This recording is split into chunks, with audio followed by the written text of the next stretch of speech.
Nyt on pistetty.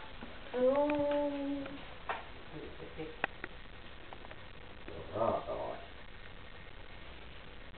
Mikä se oli yhtiön sorsan se niitä musta kiviä keitetään sen sorsan kanssa ja sitten syödään se kivi, kun se on pehmeä. Koskelo. Mikä? Koskelo. Koskelo kaikki sillä lailla. No miksi?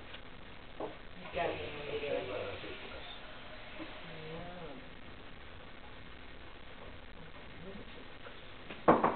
Otetaan yksi koskelo ja yksi musta kivi. Ja pannaan pataan ja keitetään. Ja kunnes kivi on pehmeä, niin heitetään koskelo pois ja syödään kivi. No miksi se on? No se koskelo on vesikas.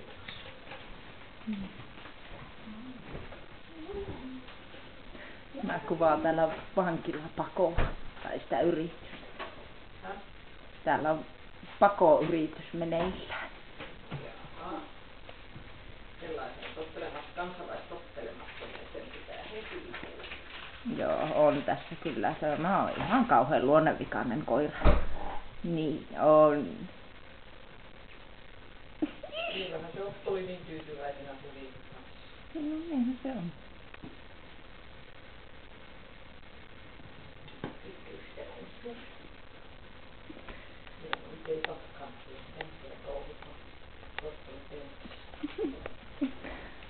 Se kiusaa Jorkkeja tietenkin. Menee aina kiinni uimaan, jos on kuuma.